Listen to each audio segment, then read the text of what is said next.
Joined by the House Sergeant at Arms, General William Walker, who is also the chair of the Capitol Police Board, Senate Sergeant at Arms, General Karen Gibson, Architect of the Capitol, Brett Blanton, and of course, U.S. Capitol Police Chief Tom Manger. Here's Chief Manger.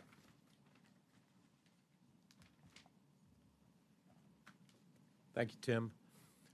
Good afternoon, everybody. Thank you for being here. The United States Capitol Police, as an organization, is stronger and better prepared to carry out its mission today than it was before January 6th of last year. The department began significant work immediately after the 6th to fix the failures that occurred: intelligence failures, operational planning failures, leadership failures. The one thing that did not fail that day was the courage and resolve of the men and women of the United States Capitol Police. For the past year, our focus has been implementing improvements that would provide our officers with the resources that they need to fulfill their responsibilities safely and effectively. Since the attack on the Capitol, there have been nearly a dozen reports offering over 100 recommendations on needed improvements and reforms. To date, we have completed or addressed over 90 of those recommendations. And when I say completed, that means we've implemented the recommendations. When I say we've addressed them, that is that we have a detailed plan in place to implement, but we're not fully completed yet with that recommendation. So the work continues. Let me list some of the major improvements that we've made over the past year. We've improved the way that we gather, analyze, share, and use and disseminate intelligence. We've brought on an operational planning expert from the United States Secret Service to develop a blueprint for handling large events with a focus on intelligence, assets, and coordination both internally and with our outside partners as well. We've done massive joint exercises ahead of major events. We now conduct in-person briefings for uniformed officers prior to the major events. We've provided cell phones to every one of our police officers so that they get daily intelligence reports, daily operational information on their phone every day. We've developed a formalized process to request and receive assistance from partnering law enforcement agencies from around the region. We've ordered additional equipment for our civil disturbance unit officers, as well as we've conducted exercises with the National Guard and other police agencies. We've expanded our officer safety and wellness initiatives, including a peer support program, support dogs, and trauma-informed care specialists. And we've instituted a new external communication plan to improve our public information office and the speed and accuracy with which we release information. Now, as I conclude, I want to do two things. One, I want to thank the U.S. Congress for the supplemental appropriation and all of the support that they've given the Capitol Police and the Sergeant of Arms Office and the architect to assist us in completing the recommendations that have come to all of us in terms of how we can enhance the security at this campus. And I want to also thank the Capitol Police Board. While the architect's been around for a while, both the Sergeant of Arms have been appointed since January 6th. So as a board, we understand the urgency and the importance of ensuring that we fix the things that need to be fixed to make this campus as safe and secure as it can be. And I appreciate all of the support that I've gotten from the Capitol Police Board, and we'll just tell you that we work very well together as a team, and we have a singular mission in mind to improving the safety and security of this campus. So with that, I'm happy to answer any questions that you might have. Yes? Do you have any concerns, I guess, in the short term about Thursday? You know, the short answer to your question is no. We've gotten, we're aware of several events that are planned for Thursday. Most of them aren't of much concern to us. There's no intelligence that indicates that that there would be any problems. There's one event that is occurring, I think, down at the D.C. jail that we're paying attention to. But again, really nothing that is of great concern to us at this point. Yes. Recently, a House staffer brought a loaded gun to Capitol Police Security into the Capitol complex. how did officers miss that? Are they facing any disciplinary action, and is that a sign of a larger problem among the department with regard to screening? So I'll answer your last question first. I don't think it's a concern of a larger problem because this happens very infrequently, but it should happen never. And it was human error. The good news is that while the one officer missed the image, a second officer, once a line of people came through, said, "Hey, can we go back? Can we screen back a couple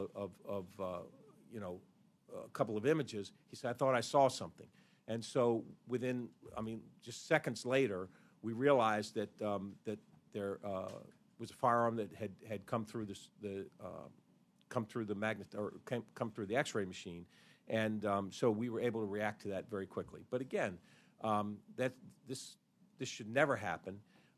It was human error, and the case is under investigation. We're doing an administrative investigation, and we will determine whether the officer needs additional training, if discipline is appropriate. That decision has not been made yet, but that'll come after the results of the investigation. What was the officer doing when he or she missed the gun? There were that'll be part of the investigation to determine why the image was missed. Are they currently working for the department? Hey, Chris, They're still working for the department. Yes. We got to Yes, spread it ma'am. out from the rest of the room. Chief, can I just have you respond to criticism from the chair of the police union about using contract employees, private contractors to help fill in the gaps because we're short about 400 officers? Just respond to that, especially because he calls it a recipe for disaster. Yeah, I've had a fair number of conversations with the union about this issue, and we understand their concerns, and we're working with. It's an ongoing discussion. We're working with them, trying to address their concerns. You'll have to ask him about why he said what he said, but we're having conversations that. So we're working on their concerns. Major, you spoke to another news outlet about the number of threats to lawmakers over the past year, or in 2021. Can you confirm, the number of threats and how many more that was than in a normal year? And what forms are the threats taking that concern you the most? So we are looking into, and when I'm going to say 9,600 is the number. I don't know that we have a normal year anymore. It was over 8,000 last year. But a couple of years ago, it was only 4,000 or 5,000. So the number has been going up steadily each year. And when I say threats, these are their phone calls, their emails, their social media, things that we find on social media. So they come in a number of ways and in varied ways. Not every one of these so-called threats rises to the level of being a crime. So when we say threats, it's basically a concerning statement that we need to look into. Some of them do rise to the level of a crime. We investigate it as a crime, and there are cases where we make arrests and there's prosecution. So the ones that concern you the most? The ones that concern us the most are the ones where we have had previous contact with the individual who's making the threat, and we're concerned about their actions. It's going to be more than just an anonymous email or something. Those are the ones that concern us the most. Yes, sir. I have a few more questions. I'm trying to keep it to one. I have a question for Mr. Blanton, actually.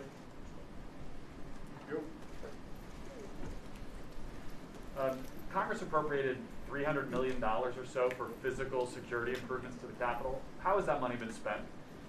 So that currently we're in, the money was appropriated for upgrades to windows and for camera systems. The windows are under design right now. You'll see the installation will start in the spring. The reason it's starting then is because it's weather dependent on when we can do it, and you need to have above freezing temperatures. So none of those physical security improvements have been made so far? They're under design right now. That's everything? Windows, doors? No, that's a different question. There have been physical security improvements that have occurred on campus. We have spent significant effort of reinforcing the doors, both exterior and interior. The windows that were damaged, including the stronger windows, those have been repaired already. We've upgraded and enhanced the kiosks. We've done enhanced security lighting and electrical systems around the Capitol for detection. So there's been significant upgrades that have occurred over this past year. Those were outside of the $300 million. The $300 million was narrowly focused on windows and cameras. All right, we got time for 2 more questions. We got to spread it out across the room. Last question. On the Capitol Police Union yesterday pointed out some testimony from the Capitol Police Inspector General in December that said that only a third of his 104 recommendations for improving security had been implemented. That seems different than what you said earlier. No, it's not. It's absolutely consistent with what the Inspector General said.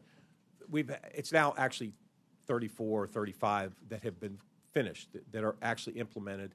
But there's 60 others that are in progress, that the Inspector General has acknowledged that there's a plan in place. The plan just has not been completed. So basically we've addressed over 90 of the 103 recommendations, but only 34 are completed, but 90 have been addressed. January 6th happened today. Is the Capitol strong enough to withstand? I believe it is, yes. All right. One more question. General Walker. I have a question for General Walker.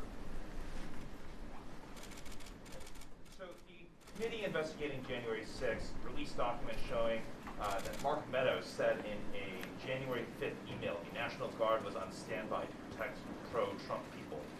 Do you have any response to that? Or what would have given the Chief of Staff that impression? Your guess is as good as mine, but the National Guard was never on standby to protect anybody pro-Trump or anti-Trump. You know, what we were doing on January 5th was the mission that the mayor of the District of Columbia requested us to do, and that was approved by the Secretary of the Army. You're welcome. Thank you for the question. Yes, sir. Just a follow-up question. You outlined many of the reforms that are underway. In your view, what do you think are some of the most significant of those reforms to you, the ones that really you think will make the biggest difference as we move forward? There was no question in my mind, looking at all of the recommendations, that intelligence, operational planning, and getting our civil disturbance unit up to where it needs to be were the 3 biggest issues, and those are the ones that we worked on first, and those are the ones that, frankly, are largely completed. Thank you all very much. Appreciate it.